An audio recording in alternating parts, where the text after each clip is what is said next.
우리 찬송가 144장 같이 부르시겠습니다. 144장. 예수 나를 위하여 십자가를 질 때 세상 죄를 지시고 고쳐 당하셨네.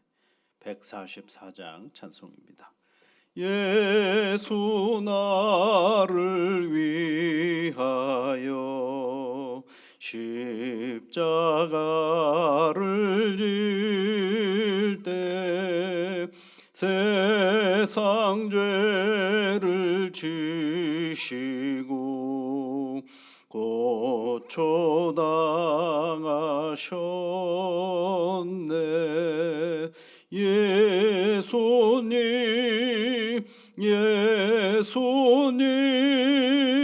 나의 죄 위하여 보배 피를 흘리니 죄인 받으소서.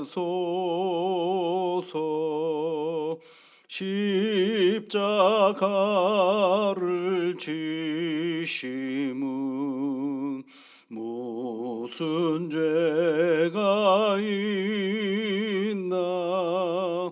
저 무지한 사람들 메시아 죽였네.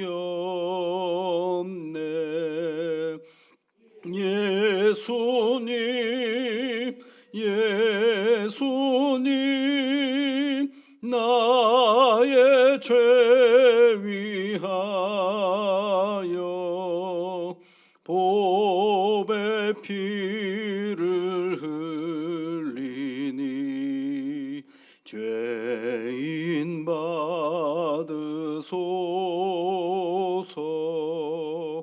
피와 같이 붉은 죄 없는 이가 없네.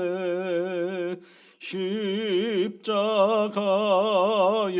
공로로 눈과 같이 되네. 예수님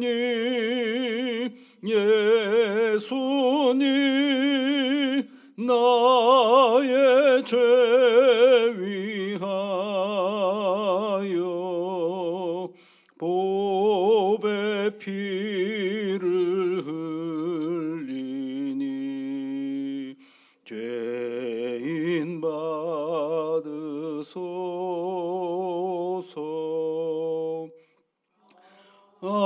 아름답다 예수여 나의 좋은 친구.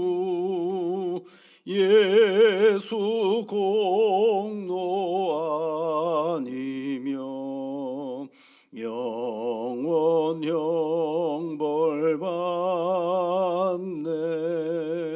예수님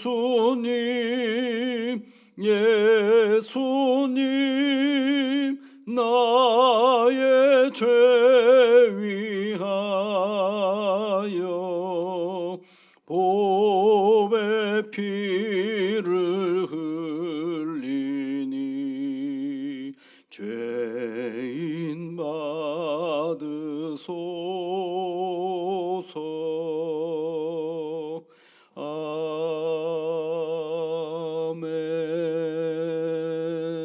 아멘. 사랑의 하나님 아버지, 새로운 새벽 아침을 맞게 하시니 감사드립니다. 2025년도 고난주간을 시작하면서 우리 주 예수 그리스도께서 거룩하신 그 십자가의 길을 새롭게 묵상하며 나아가는 이 한 주간이 되기에 저희들을 도와주시옵소서.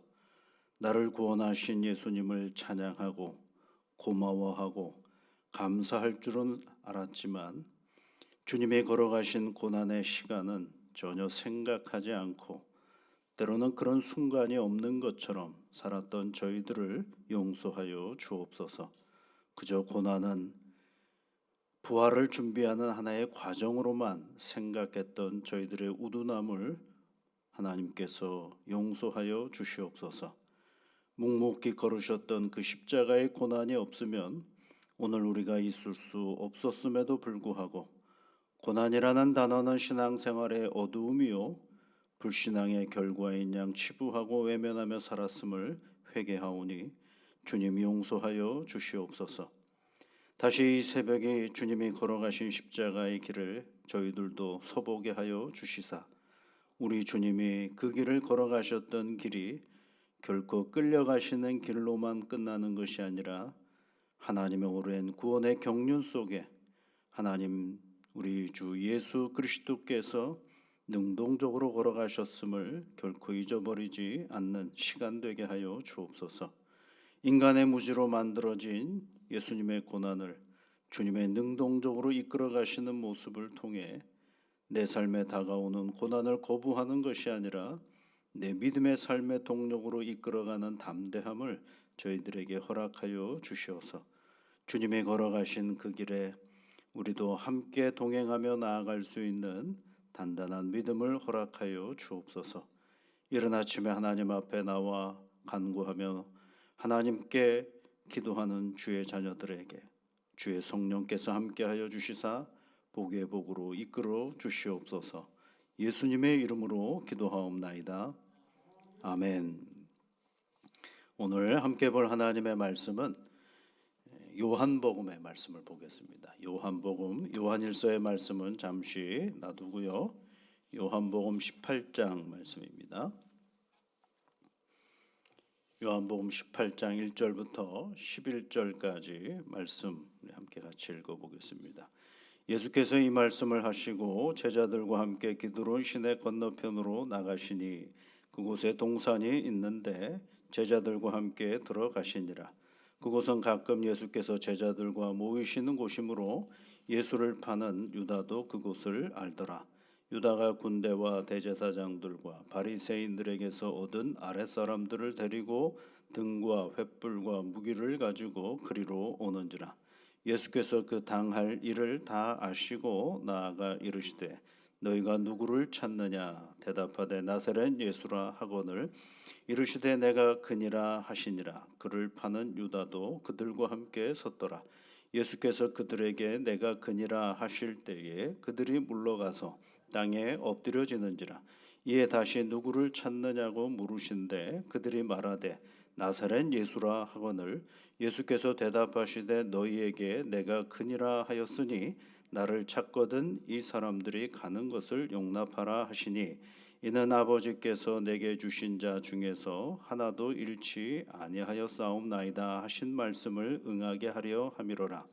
이에 시몬 베드로가 칼을 가졌는데 그것을 빼어 대제사장의 종을 쳐서 오른편 귀를 베어 버리니 그 종의 이름은 말구라. 예수께서 베드로에 들어 이르시되 칼을 갈집에 꽂으라. 아버지께서 주신 잔을 내가 마시지 아니하겠느냐 하시니라. 아멘. 교회의 절기에 따라서 이번 한 주간을 고난 주간이라고 얘기를 합니다. 그래서 예수님께서 예루살렘 성에 입성하신 이후에 한 주일 동안 대제사장들과 서기관들과 군대, 당시 이제 로마의 군인들에 의해서 고난을 받으시고 십자가의 길을 걸어가셨던 그 과정을 우리는 고난 주간이라고 얘기를 합니다. 오늘 말씀은 여러분 그래서 우리가 이번 한 주간 요한이 바라본 요한복음에서 바라보는 예수님의 고난 이야기, 순환 이야기를 함께 살펴보는 시간을 가지려고 합니다. 이제 고난 주간 그러면 이제 프로그램들이 많습니다. 이렇게 저렇게 많은 프로그램들이 있는데 저는 어느 순간부터 고난 주간도 우리가 이 프로그램을 해야 되나 이런 생각을 문득 해본 적이 있었습니다. 그래서 예전 부교육자로 생활을 할 때에 어떻게 하면 이 고난 주간에 많은 성도들이 교회에 나와서 기도하게 할까 이거를 연구를 하고 있더라고요. 그러니까 어떻게 하면 많은 성도들을 이 고난 주간에 교회를 나오게 해가지고 새벽에 교회를 나오게 해가지고 기도하는 자리를 갖게 할까 이게 좋은 취지 아니겠어요, 여러분? 그런데 준비하는 사람의 마음을 가만 보니까 그런 건 하나도 없고 뭐만 있냐면 어떻게 동원할 것인가. 여기에 포커스가 딱 되어 있더라고요. 그래서 야, 이건 아니지 않은가라는 생각을 참 많이 해봤습니다. 그래서 나중에 담임 목회자를 하면 이런 거 하지 말아자라고 생각을 해봤어요. 좋죠. 많은 사람들이 와서 고난주간 동안에 함께 기도하는 건 얼마나 좋은 일입니까? 그런데 사실은 더 중요한 것이 있습니다. 그건 뭐냐면 우리가 특별한 고난주간이 아니더라도 늘 예수께서 걸어가신 그 길이 우리의 신앙에 굉장히 중요한 길이다라는 사실을 잊지 않고 나아가는 것입니다. 여러분은 고난주간이 아니어도 이렇게 새벽마다 나오셔서 늘 기도하지 않습니까? 이게 뭐예요? 예수님이 걸어가신 고난의 길에 늘 일상이 동참하며 나아가는 것과 다름이 없는 것이죠. 또 하나의 문제가 있습니다. 고난 그러면 우리는 고난을 묵상하려고 많이 애를 써. 얼마나 예수님이 우리를 위해서 고난을 받으셨습니까? 괜찮은 마음 아니겠어요? 그런데 가만히 성경을 읽다가 보면 여러분 우리는 고난을 묵상하는 종교가 아닙니다. 고난을 묵상하는 길이 아니에요. 그건 우리의 신앙의 태도가 아닙니다. 우리는 고난을 뛰어넘어가시는 예수님을 따라가는 존재지 얼마나 아프셨을까, 얼마나 고통받으셨을까 거기에 멈춰서는 사람들이 아니거든요. 예수님이 고난에만 멈추셨지 않으셨거든요. 안타깝죠. 이 고난의 길을 걸어간다는 게 얼마나 힘겨운 일입니까? 그럼에도 불구하고 거기에만 멈춰서는 것이 기독교가 아니라 그것을 능히 이끌어 가시는 주님의 모습을 발견하는 것이 바로 우리가 이 고난을 묵상하며 나아가는 가장 큰 복된 이유인 것입니다. 그런 면에서 볼 때 이 요한 사도는 우리에게 예수님이 걸어가신 그 길이 고난이라는 길을 통하여서 우리에게 뭘 보여주셨느냐면 하나님의 영광을 보여주시는 이야기가 바로 요한복음서의 이야기 속에 등장을 합니다. 자, 여러분 오늘 예수님이 체포를 당하시는 그런 장면의 이야기죠. 예수님이 제자들과 함께 있을 때에 누가 오기 시작했느냐 하면 3절 말씀에 보면 유다, 군대, 대제사장들과 바리새인들에게서 얻은 아랫사람 이렇게 되어 있습니다. 그런 사람들이 예수님에게로 다 왔어요. 근데 여러분 잘 보십시오. 유다가 누구예요? 예수님을 배반한 사람. 군대가 뭐예요? 로마의 군대, 폭력이죠. 대제사장들과 바리새인들은 어떤 사람들입니까? 예수님을 늘 괴롭혔던 존재들이죠. 일종의 세상의 죄악된 악의 모습들은 다 예수님 곁에 모이고 있다라는 사실을 알게 되는 것입니다. 여러분 우리가요 믿음의 길을 걸어갈 때 내가 예수를 잘 믿음으로 말미암아서 아무 일이 없다라고 생각하시는 건 큰 오산입니다. 내가 예수를 잘 따르면 따를수록 뭐가 우리에게 가까이 오느냐면 세상의 모든 악들이 우리에게 더더욱 가까이 오고 있음을 꼭 잊지 말으셔야 됩니다. 나는 신앙생활을 잘하는데 왜 나는 이렇게 더 어려워지는지 모르겠다라고 생각하는 것도 바람직한 생각일 수도 있겠지만 더 바람직한 신앙의 자리는 내가 예수를 잘 믿는 자리에는 누가 함께 오는다? 악이 함께 존재한다라는 그 사실을 늘 잊지 말아야 하는 것입니다. 그런데 문제는 뭐냐면 그 악이 예수님을 잡으려고 오고 있는 거거든요. 그런데 여러분 오늘 말씀을 잘 보십시오. 무기를 들고 그들이 오는데 그들이 뭐라고 말하기 전에 예수님이 먼저 말하고 있는 것을 알 수가 있어요. 4절 말씀에 보면 예수께서 그 당할 일을 다 아시고 나아가 이르시되 너희가 누구를 찾느냐라고 누가 먼저 말을 해요? 예수님이 먼저 말씀하셔요. 그 얘기는 뭘 얘기하는 거예요? 이 상황이 결코 그네들 마음대로 끌려가는 상황이 될 수 없음을 얘기하는 거죠. 예수님이 먼저 말씀하셔요. 그래서 나사렛 예수를 찾습니다. 그랬더니 예수님이 뭐라 그래요? 내가 그니라라고 얘기했죠. 도망가야 되지 않겠습니까? 잡으러 왔으니까요. 도망가야 되는데 내가 그다라고 그들 앞에 얘기를 해요.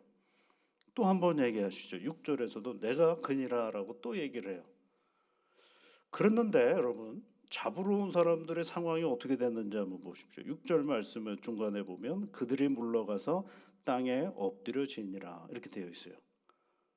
아니 무기도 들고 오고 혼자 온 것도 아니고 여러 무리들이 같이 와가지고 예수님 무기도 없고 그리고 제자들이 해봐야 아무 오합지졸과 같은 제자들인데 그들 앞에서 내가 그다라고 얘기를 하니 잡으면 되지 않겠어요? 잡으러 왔으니까. 근데 왜 안 잡고 그들이 물러가서 땅에 엎드려지는지라. 그래서 이게 무슨 얘기냐면 깜짝 놀라가지고 뒤로 자빠졌다라는 겁니다. 아니 여러분 뭐 숨바꼭질 하는 것도 아니지 않습니까? 잡으러 온 거예요. 누구를 잡으러 온 거예요? 예수님을 잡으러 왔으면 내가 예수다라고 얘기했으니까 잡으면 되잖아요. 근데 왜 뒤로 물러서서 까무러 쳐버리고 맙니까? 왜 그럴까요, 여러분 이게? 다시 7절에서 말씀해 보면 예수님이 또 그러세요. 이에 다시 누구를 찾느냐 이렇게 물으니까 그들이 말하되 나사렛 예수로 하고는 두 번이나 이 얘기를 반복해서 얘기하는 거죠. 근데도 못 잡아요, 여러분. 이거 이상하지 않습니까? 근데 도대체 뭐라고 말씀하셨어요? 내가 크니라라는 얘기를 했거든. 내가 크니라. 예. 이게 무슨 말이길래 이러니까 내가 예수다라고 얘기를 한 거예요. 근데 여러분 이 말은요 어떤 말과 같은 거냐면 에고 에이미라는 헬라어인데요. 나는 나다 이런 뜻을 가지고 있거든요. 나는 나다 이런 뜻이에요. 그런데 예수님은요 이 요한복음의 말씀 속에서 이런 말씀을 참 많이 하셨어요. 여러분 이거 혹시 기억나시죠? 나는 생명의 떡이다. 이거 요한복음에 나오는 말씀이에요. 또 기억나시는 거 혹시 있습니까? 나는 선한 목자다. 이런 말씀도 하셨고 또 요한복음에는 보면 뭐가 있어요? 나는 세상의 빛이다. 이런 말씀도 하셨고 나는 양의 문이다. 이런 말씀도 하시고 이런 것도 잘 기억나실 거예요. 나는 길이요 생명이요 진리다라고 말씀을 하시고 나는 부활이요 생명이다. 이런 말씀을 하셨고 요한복음 15장에는 나는 참 포도나무다. 이렇게 말씀을 하셨죠. 그러니까 나는 무엇이다라고 얘기를 하셨어요. 그런데 사실은 그것은 나는 무엇이다라고 말씀하실 때에는 누군가에게 당신을 드러내려고 하실 때 그런 말씀을 하셨거든요. 그런데 이 말의 근원은 어디에서 나오느냐 하면 출애굽기 3장 14절 말씀에 나와요. 모세가 하나님의 부르심을 받아가지고 하나님이 나에게 이런 일을 시켰었습니다. 출애굽의 일을 시켰었습니다라고 백성들에게 말해야 되는데 백성들이 그 하나님이 어떤 하나님이야라고 물어보면 내가 뭐라고 대답을 할까요? 그랬더니 하나님께서 뭐라고 말씀하셨느냐면 나는 나다라고 얘기를 하셨어요. 나는 스스로 있는 자다. 이게 얘기죠. 이게 에고 에임이라는 것입니다. 그러니까 예수님이 하신 그 말씀이 뭐냐면 이 군병들과 대제사장들과 서기관들과 유다에게 해주셨던 말씀이 뭐예요? 나는 나다라는 거죠. 그 얘기를 얘기한 거죠. 그러니까 얘네들이 그냥 뒤로 나자빠져 버리고 만 것입니다. 그것을 알아들은 거죠. 그 사실을 알아들은 것입니다. 그래서 그 다음부터 역전이 되는 겁니다, 여러분. 이 상황이 체포되는 상황이 아니라 그 체포되는 상황을 예수님께서 끌어가시는 상황이 되어버리고 마는 것이. 그것이 바로 그네들이 까무라지고 뒤로 자빠지면서 나타나는 현상이죠. 그러면 여러분 또 하나의 일이 있죠. 뭐가 있어요? 베드로가 예수님이 잡혀간다라는 것 때문에 너무 화가 나가지고 칼을 들어서 대제사장의 종의 귀를 잘라버리고 만 것입니다. 그랬더니 그걸 누가 막느냐 하면 예수님이 막으셔요. 무슨 얘기냐면 하나님께서 행하시는 일은 악이라는 힘으로 다가오는 그 같은 본질의 힘으로 그 일을 감당할 수 있는 게 아니다라는 것을 말해주고 있습니다. 우리는 그런 때가 참 많거든요. 뭔가 힘으로 다가오는 걸 우리도 힘으로 물리치면 우리가 이길 수 있을 거라고 생각하는 경우들이 많죠. 그러니까 베드로가 뭐라는 거예요? 자기가 가지고 있는 칼로 누군가를 제압하면 그 문제가 해결이 될 것이라고 생각했는데 그것을 누가 막아요? 예수님이 막으시는 거죠. 여러분 여기서 우리에게 가르쳐 주시는 것이 있어요. 우리는 많은 힘을 기르려고 애를 씁니다. 좋은 것입니다. 그러나 여러분, 그 힘이 우리를 능력 있게 만드는 것은 아닙니다. 그 힘은 우리를 오히려 두렵게 만드는 것들이 더 많습니다. 예수님이 해주시는 말씀은 그거거든요. 지금 이 고난의 자리요, 아픔의 자리인 건 맞지만 그것을 잘 이길 수 있는 방법은 세상의 그 어떤 방법이 아니라 주님과 함께하는 것이 이 고난을 이겨나가는 방법인 것을 우리에게 말씀해 주고 있는 것입니다. 예수님은 여러분 고난을 거부하신 분은 아니에요. 예수님은 오히려 고난을 수동적으로 당하신 분이 아니라 그 고난을 하나님의 은혜의 자료로 이끌어 가시는 분이거든요. 오늘 성경 말씀을 통해서 우리가 생각해 볼 수 있는 것은 오늘 우리가 살면서 당하는 온갖 고난이 있습니다. 그런데 그 고난은 사실은 죽음의 고난일 수도 있지만 살면서 당하는 여러 가지 고난들이 우리 앞에 있죠. 예수를 잘 믿는다라는 것은 고난이 없기를 바라는 것이 아니라 고난을 앞에 내가 어떻게 서며 그 고난을 어떻게 내가 이끌어갈 것이며 그 고난 속에 하나님이 내게 주시는 은혜가 무엇인가를 잘 살피며 나가는 신앙의 자리가 바로 우리 신앙의 자리인 것입니다. 고난의 끝에 고난으로 끝나는 것이 아니라 고난의 끝에 하나님께 주시는 새 생명의 역사가 있음을 우리가 잘 보고 나가는 것이죠. 예수님이 체포당하시는 자리에서 체포를 당한 것이 아니라 체포를 당해 주신 것처럼 보여지는 장면이 바로 오늘 우리에게 주시는 말씀이에요. 그래서 이 이후로 계속 진행되어져 가는 과정들을 보면 예수님이 이 또한 이끌어 가시고 계시다라는 사실을 말씀해 주고 있습니다. 여러분, 오늘 우리가 이 믿음의 길을 걸어가면서 우리가 당하는 온갖 시련과 아픔의 자리, 고난의 자리, 그 자리를 여러분 당당하게 서셔야 됩니다. 그래서 그 고난이 여러분에게 물을 때 나는 나다. 주님이 말씀하신 것처럼 나는 예수 믿는 사람이다 라고 당당하게 말할 수 있는 용기가 있어야 돼. 그래서 그 상황을 수동적으로 끌려가는 상황이 아니라 상황을 지배해가는 믿음의 영역들을 잘 만들어가는 일이 바로 오늘 우리가 해야 할 일인 것입니다. 주님이 걸어가신 그 첫 시작의 길을 오늘도 우리가 잘 서서 하나님께 영광을 돌리면서 오늘도 복되게 살아가는 귀한 새날이 되시기를 주의 이름으로 축복합니다. 우리 같이 기도하겠습니다. 하늘에 계신 우리 아버지, 아버지의 이름을 거룩하게 하시며 아버지의 나라가 오게 하시며 아버지의 뜻이 하늘에서와 같이 땅에서도 이루어지게 하소서.